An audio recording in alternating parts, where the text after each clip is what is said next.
Guys, dude, the GameStop thing just keeps on getting crazier and crazier this week. And the internet is full of people that have no idea what they're talking about. Mainstream media is lying through their teeth. I'm gonna fill you in on what's actually going on as someone who has been here the whole time. Because first off, it's running so hard right now that it halted again. And they're actually saber rattling as though Roaring Kitty is manipulating the market and causing this price run. Bro, the whole reason why we are all pissed is because we don't affect the price at all. Our trades don't even go to the market.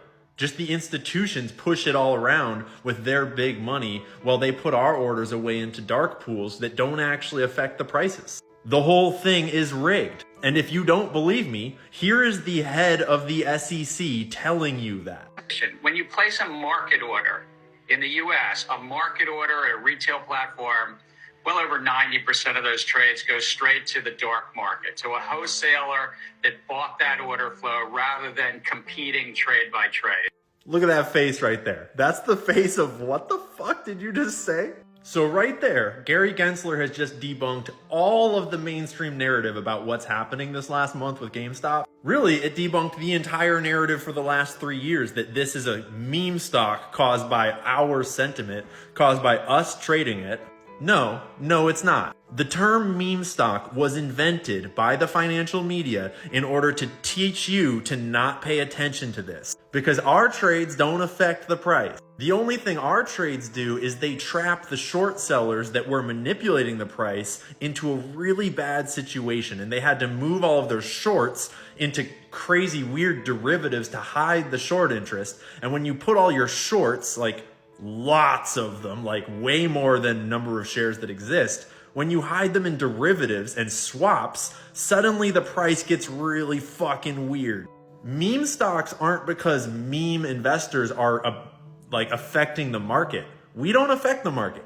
Meme stocks are because crime is happening behind the scenes, and that is making the price do crazy fucking things. And we've had them trapped in their criminal wiggling for so long that something is breaking. So the next narrative they're pushing out is that E-Trade, his brokerage, is going to kick him off their platform for posting his position? As though it's illegal to talk about the stocks that you like and to post memes and positions? Isn't the whole point of what the SEC is trying to do to increase transparency in the markets? Like, isn't the whole job of the financial media to tell you what to buy and sell so that the market makers, the institutions, can use you as entrance and exit liquidity and take your money? Don't believe me? Here's our buddy Jim doing that over and over. Jim Cramer's worst picks of all time. I gotta say right up front, when our research team started really looking into this, got downright impressive. Jim Cramer said the Tesla IPO was not a smart investment. But after it comes public, listen, Tesla's a sell. You don't want to own this stock. You don't want to lease it. Heck, you shouldn't even rent the darn thing. I'm not kidding. He really said that. Sounds more like a meme coin pump and dump than a nationally broadcast financial opinion show. Now, nothing lasts forever, including the market's love affair with Magnificent Seven. But the bottom line, until we turn the corner in the pandemic, the earnings themselves are simply an abstraction for these thesis stocks.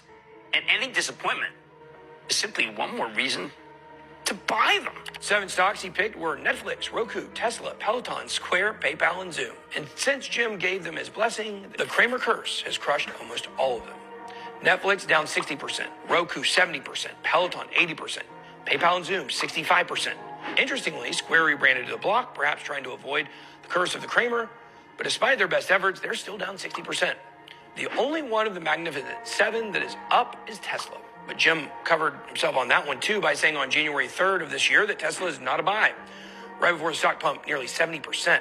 But don't worry, all the institutions that are telling Cramer what to say had already made their plays and were ready for the stock price to go down because they needed you to buy it so they could sell it to you and make money. Think about it. The media's job is to lie in every aspect. And in the financial media, that is the most important media to control because it's all about money.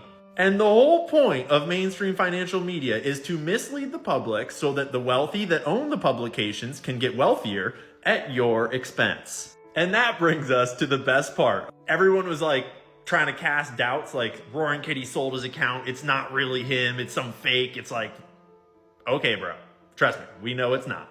But now You can all see that it's not, because he just posted a live stream scheduled for tomorrow. And now you can watch it for yourself. You can tune in and see what Keith thinks of everything. You can come hang out with all of us in the comments and shoot the shit. And you don't even have to wait till tomorrow, because people are already blowing up the live chat, having a great time.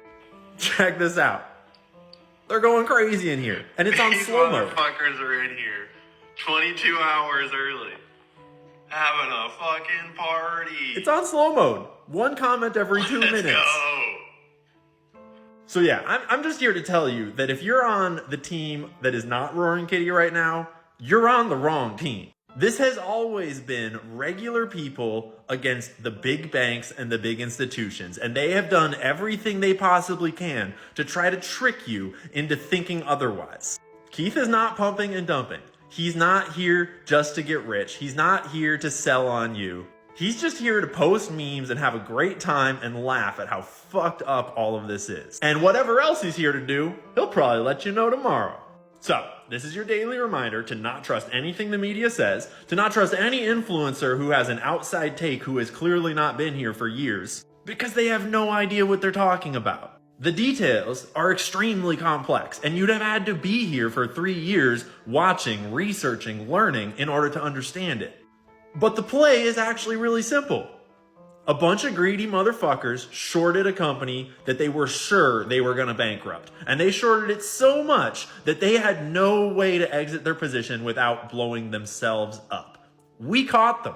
We bought the stock, we held the stock, and they couldn't get out. They tried to trick you. They tried to pretend like they did get out, but all they did was hide their positions in weird, complex derivatives and swaps. And those swaps have been making meme stocks go crazy for the last 3 years. Oh, and by the way, during those last 3 years, this guy came along and turned the company around. It is now profitable. It has no debt. They have $2 billion of cash in the bank. They're not going anywhere.